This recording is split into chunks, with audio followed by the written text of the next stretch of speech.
Welcome students, today's class for class 10th chapter 6 कर रहे हैं हम। और 6 चैप्टर भी हिंदी मीडियम के बच्चों के लिए चैप्टर 6 में जो है त्रिभुज है। ठीक है, 6.1 एक्सरसाइज हम कर चुके हैं इन द प्रीवियस लेक्चर। आज जो मैं आपको करवाऊंगी वो करवाऊंगी प्रमेय। प्रमेय आपकी इस चैप्टर में टोटल 4 प्रमेय है, सिर्फ 4। उन चारों में से एक कंफर्म आनी है पेपर में। ठीक है, तो और यूज तो आना ही आना है। तो ये जो है ना ज्योमेट्री, अगर आप एक सिलेक्टेड पोर्शन कर लेते हो ना, जो मतलब जो बच्चों को ज्यादा नहीं समझ में आता, वो भी ज्योमेट्री की ये 4 प्रमेय जरूर करके जाए, बाकी कुछ करें ना करें। ठीक है, और फिर जब 4 प्रमेय आप याद कर लेते हो तो उसका रिजल्ट भी याद हो जाता है। रिजल्ट याद हो जाता है तो उस पर बेस्ड 1 मार्क का क्वेश्चन आप बड़े आराम से कर सकते हो। ठीक है, तो अगर आप इसको सिर्फ समझ के और अच्छी तरह से, जैसे एसएसटी के क्वेश्चन होते हैं ना 5-5 नंबर वाले, वैसे से ही करना है इसको, बिल्कुल उसी तरीके से। ठीक है, समझ आ जाएगा तो आपको याद करना आसान हो जाएगा। ठीक, अब हमारी जो प्रमेय है वो 2 तरह की होती है, या तो स्टेटमेंट होता है या नेम होता है, उसका नाम वाली थ्योरम का प्रमेय को इंग्लिश में थ्योरम भी कहते हैं। तो नाम वाली प्रमेय का एक फायदा है, क्या, जब आप उसको क्वेश्चनों में यूज करते हो ना, आप तो सिर्फ एक नाम लिखने की जरूरत है। ठीक है, बट अगर नाम नहीं है उसका तो आपको पूरा प्रमेय हर बार लिखना पड़ेगा। ठीक, और नुकसान भी है। क्या नुकसान है? नाम वाली प्रमेय नाम से ही आ जाती है, तो उसकी स्टेटमेंट भी याद करो कि वो क्या है। ठीक है, तो दोनों बातें हैं। तो देखते हैं, ये वाली पहली प्रमेय है, इसका नाम है आधारभूत समानुपातिकता प्रमेय। ठीक है, इंग्लिश में हम इसको कहते हैं बेसिक प्रोपोर्शनैलिटी थ्योरम।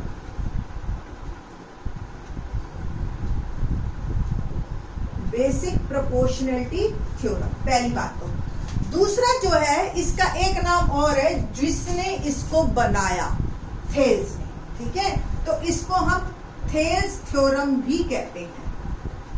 दोनों ही नाम से आ जाती है, और हिंदी में देखो थेल्स प्रमेय ऐसे लिखते हैं। ठीक है जी, तो ये इस तरीके के आपकी थ्योरम है। थ्योरम को अभी ये सिर्फ नाम के बारे में बताया। अब मैं आपको बताऊंगी थ्योरम की स्टेटमेंट के बारे में, कि क्या स्टेटमेंट है उसकी, और आपको वो स्टेटमेंट भी याद करनी है। ठीक है, क्या है स्टेटमेंट? यदि किसी त्रिभुज की एक भुजा के समांतर अन्य 2 भुजाओं को भिन्न भिन्न बिंदुओं पर प्रतिच्छेद करने के लिए एक रेखा खींची जाए, तो वे अन्य 2 भुजाओं को एक ही अनुपात में विभाजित करती है। क्या मतलब हुआ? क्या कि एक त्रिभुज है, पहली बात तो, यदि किसी त्रिभुज ABC एक भुजा के समांतर खींच ली, ये BC भुजा के समांतर खींच दी मैंने, अन्य 2 भुजाओं को, ये 2 अन्य भुजाएं भिन्न भिन्न बिंदु, यानी कि अलग अलग बिंदु, एक बिंदु D एक बिंदु E पर प्रतिच्छेद यानी कि काटती है, तो रेखा खींची जाए तो वे अन्य 2 भुजाओं को एक ही अनुपात में काटेगी, यानी कि इसका और इसका अनुपात, इसका और इसका अनुपात समान होगा। जैसे ये सपोज ये 2:3 है, ये 4 और 6 है, तो कुल मिला के अनुपात तो ये भी 2:3 ही बना ना बेटा। ठीक है, तो इसका अनुपात सेम होता है। ये थ्योरम है। ठीक है, ये हमने सिद्ध करना है अब इस थ्योरम में, प्रमेय में। ठीक है, तो नाम क्लियर है आपको, बेसिक प्रोपोर्शनैलिटी थ्योरम या आधारभूत समानुपातिकता प्रमेय, और स्टेटमेंट भी क्लियर है। ठीक है, अब प्रमेय में वही 5 स्टेप होते हैं। क्या क्या? पहला, फिगर बना दी स्टेटमेंट पढ़ के। दूसरा दिया है, सिद्ध करना, रचना और प्रमाण। ठीक है, तो 5 के नंबर होते हैं, बट गए। ठीक, हर चीज के नंबर मिलते जाएंगे, आप बनाते जाइए। ठीक, तो मैं इसको रब कर रही हूं, आप लोग अब दिया है से शुरू करेंगे।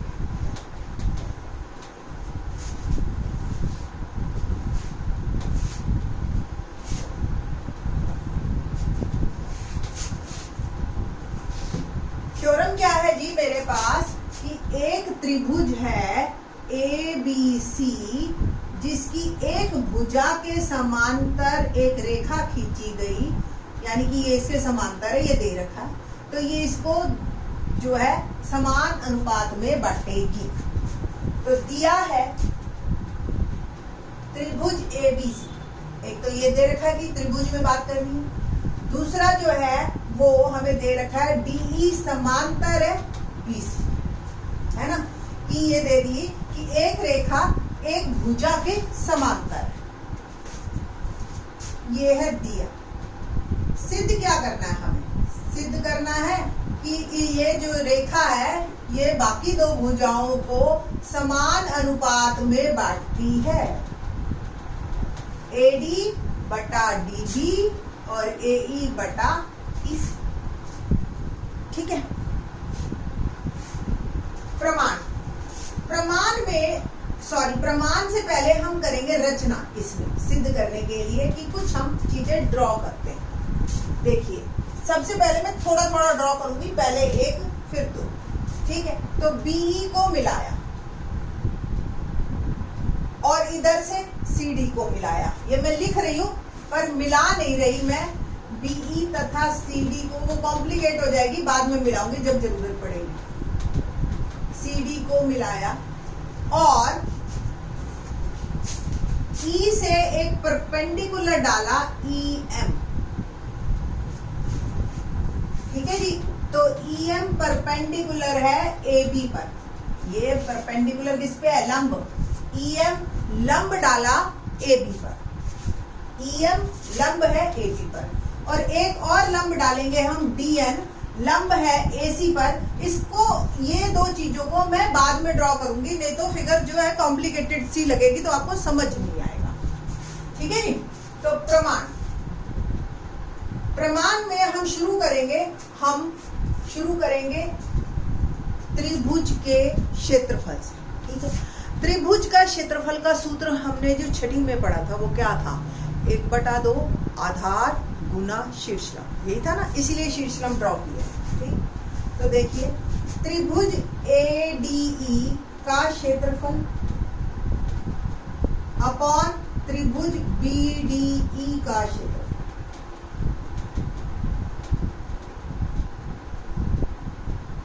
ठीक है जी, ये सूत्र होता है 1/2 आधार गुना शीर्षलंब। मैं एक बार दिखाती हूँ आपको बना के फिर से यहाँ पे, ताकि मेरी मेन फिगर खराब ना हो। ABE, अब आप देखो, एक त्रिभुज ली मैंने, ये ADE ऊपर वाली, एक त्रिभुज ली मैंने ये वाली, ये साइड वाली BD दिखाई दे रही, एक ये एक। अब त्रिभुज ADE में आधार में AD को ले रही हूँ, तो ये शीर्षलंब हो गया, है ना, दोनों चीजें दिखाई देगी। तो 1/2 आधार गुना में शीर्षलंब। ठीक है जी, आपने लिख देना है यहाँ पे त्रिभुज का क्षेत्रफल, सूत्र हमें पता है 1/2 आधार गुना शीर्षलंब। ठीक है बेटा जी, आधार गुना शीर्षलंब। त्रिभुज BDE का क्षेत्रफल कैसे निकालोगे? अब एक बात जो बच्चों के दिमाग में कहीं अपने आप ही बिना कहीं फिट बैठ जाती है कि जी शीर्षलंब तो हमेशा त्रिभुज के अंदर ही होगा।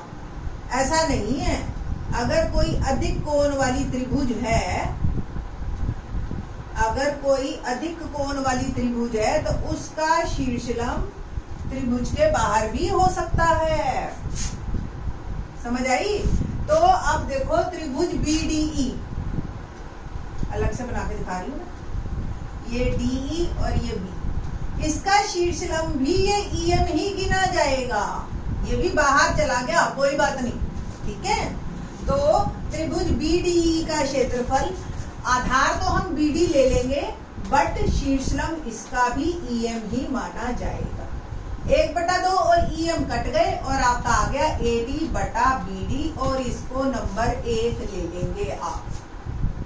ठीक है, नेक्स्ट स्टेप,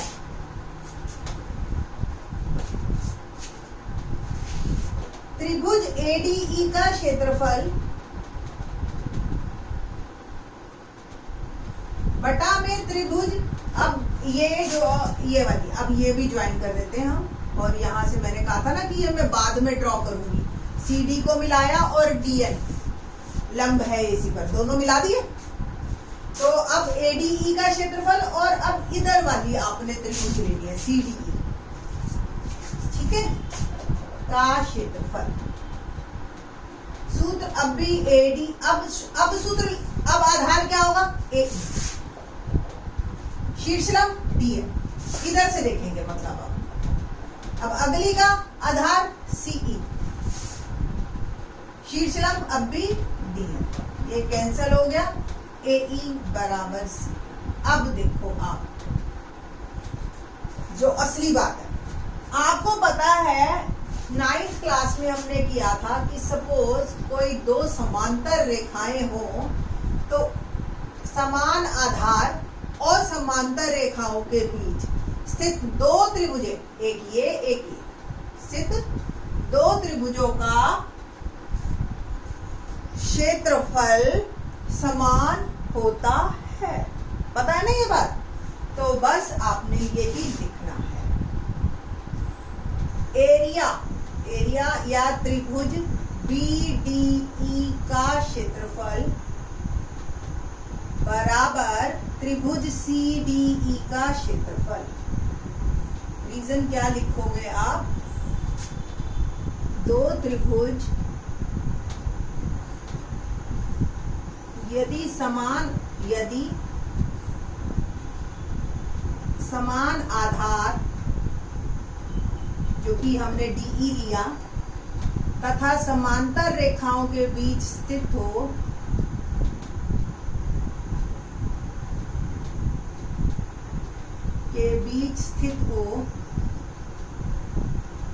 तो उनका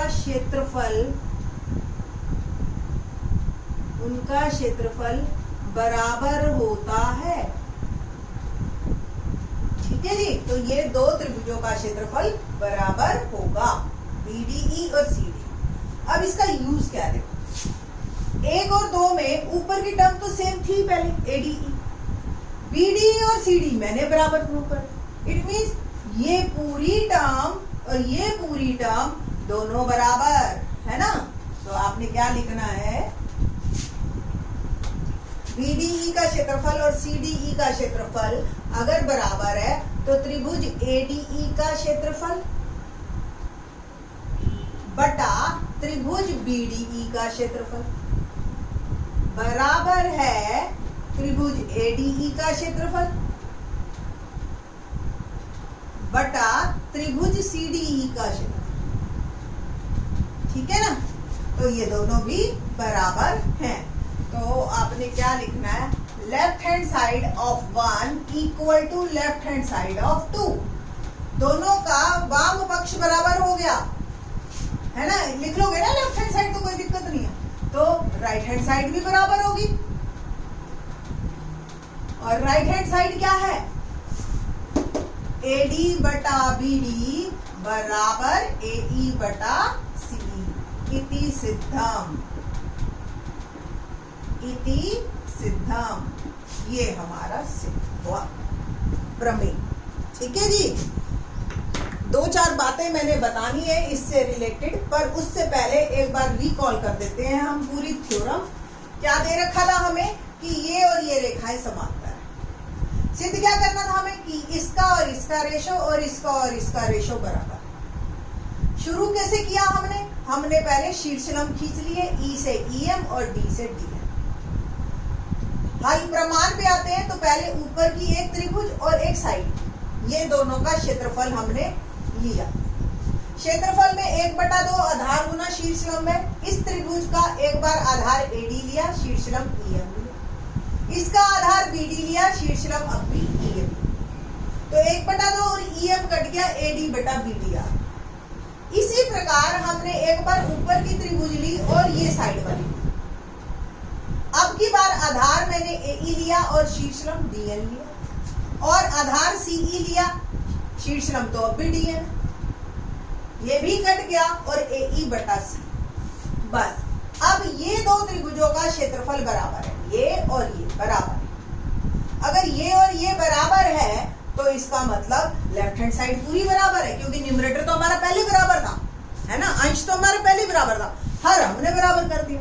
और अगर ये वाला हिस्सा बराबर हो गया तो ये वाला तो अपने आप बराबर हो गया, तो थ्योरम मेरी सिद्ध हो गई।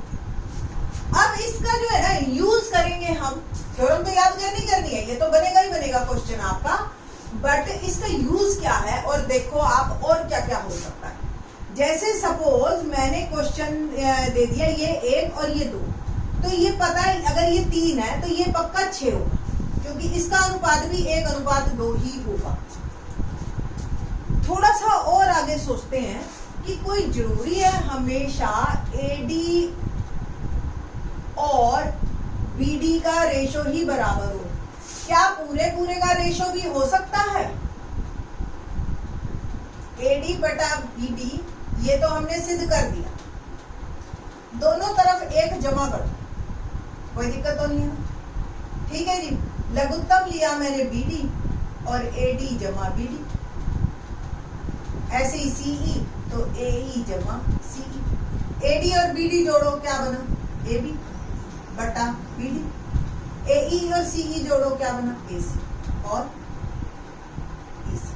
तो कोई जरूरी नहीं सिर्फ ये टुकड़ों का ही रेशो बराबर होगा। पूरी रेखा ले ली 1:2 3 और नीचे ये वाली, ऐसी इसकी पूरी रेखा ली और नीचे ये वाली, क्या इनका रेशो भी समान है या नहीं है? ऐसे ही उल्टा ये और पूरी ली, तो इसको आप जब क्वेश्चन करेंगे ना तब आपको ज्यादा अच्छा समझ आएगा। ठीक है, तो इस पे बेस्ड हम बात करेंगे अभी कि इसका क्वेश्चन कैसे आएगा। एक्सरसाइज का ये जो हमारी एक्सरसाइज है 6.2 उसका क्वेश्चन नंबर 1 देखते हैं और तब आपको और ज्यादा अच्छी तरह से समझ आएगा। ठीक है जी, तो क्वेश्चन नंबर 1 स्टार्ट करते हैं।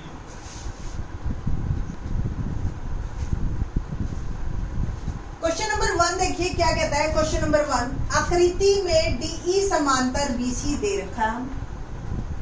जैसे ही हमें एक लाइन समांतर दे देते हैं इसका मतलब थेल्स प्रमेय लगा सकते हो आप। ठीक है, थेल्स प्रमेय की कंडीशन है कि जो लाइन है वो समांतर होनी चाहिए तभी आप लगा पाओगे। ठीक है जी, तो हल में आप क्या लिखोगे? यदि DE समांतर BC है थेल्स प्रमेय अनुसार, देखो अब नाम का फायदा हुआ ना मुझे, मैंने सीधा एक नाम लिखा और मेरी प्रॉब्लम खत्म। अगर ये नाम ना होता तो फिर मैं पूरी स्टेटमेंट दोबारा लिखती कि यदि किसी त्रिभुज की एक भुजा दूसरी के समांतर हो तो वो बाकी 2 भुजाओं को समान अनुपात में विभाजित करती है, तो ये पूरी लाइन लिखनी पड़ती है आपको। ठीक है, तो अब जो है आपका नाम से काम चल गया। थेल्स प्रमेय क्या कहता है कि AD बटा DB बराबर AE बटा EC। ये कह रहा है AD कितना दे रखा है 1.5, DB 3, AE 1 और EC हमें निकालना है। आर पार गुना कीजिए तो 1.5 गुना EC यानी कि ऐसे और ऐसे 3 गुना 1 और 1.5 गुना में है तो वहां जाके भाग में। ठीक है जी, तो ये आपका दशमलव हटाया 10 लगाया मैंने, 5 3 15, 5 दूनी 10, 3 से 3 कट गया, उत्तर आ गया मेरा 2 सेंटीमीटर। ठीक है जी, है ना आसान, 1 मार्क में क्वेश्चन आता है। ऐसे ही अगला करें। अगला क्या कहता है DE समांतर है BC तो AD बटा DB AE बटा EC, सिर्फ मान चेंज करना है अब मेरे को। ये मैं अब दूसरा क्वेश्चन कर, AD निकालना है हमें, DB देखो 7.2, AE कितना है 1.8 और EC कितना है 5.4। बस AD निकालना तो 7.2 को उधर भेज देती हूँ बस मैं, बाकी क्या लिखूं। ठीक है जी, और ये 5 दशमलव हटाइए, सबके 10 लगा दीजिए। ठीक है जी, लग गया। 18 का अगर टेबल याद हो तो सीधा कटेगा, 18 दिए जोड़, 1 0 से 1 0 कटे, 3 से 72 कटता है मेरा, 3 दूनी 6, 3 चौक 12, तो 24 बटा 10। वैसे तो देखो 24 और 10 भी कट रहे हैं बट मैं काटूंगी नहीं, क्यों, मैं सीधा दशमलव में उत्तर दे दूंगी ना। ठीक है, तो भाग का में पहले मैं काटती फिर भाग करती उसको। ठीक, तो ये 2.4 इस तरीके से आपके एक मार्क के क्वेश्चन आएंगे। तो एक बात जो मैं बड़ा ही इंटरेस्टिंग है, एक्चुअली थेल्स ने ना कैसे सिद्ध किया था, मैं ये एक्स्ट्रा पार्ट है, इसको आप चाहे मर्जी आप देखना चाहे ना देखना।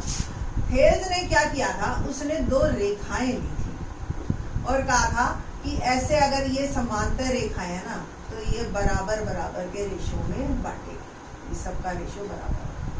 हमने उसको क्या किया, थ्योरम को अपनी इतना बढ़ा दिया बस, ठीक है। तो ये बड़ा इंटरेस्टिंग पोर्शन होता है कि कैसे कोई चीज अपने काम के हिसाब से, हम 10वीं के हिसाब से उस थ्योरम को हमने बना लिया कि त्रिभुज में अगर कोई दो रेखाएं समांतर हो तो इसका और इसका रेशो बराबर होता है। ये थेल्स, ठीक है। तो अगले लेक्चर में हम करेंगे विलोम इसका और उससे रिलेटेड क्वेश्चन, ठीक है जी। थैंक्स।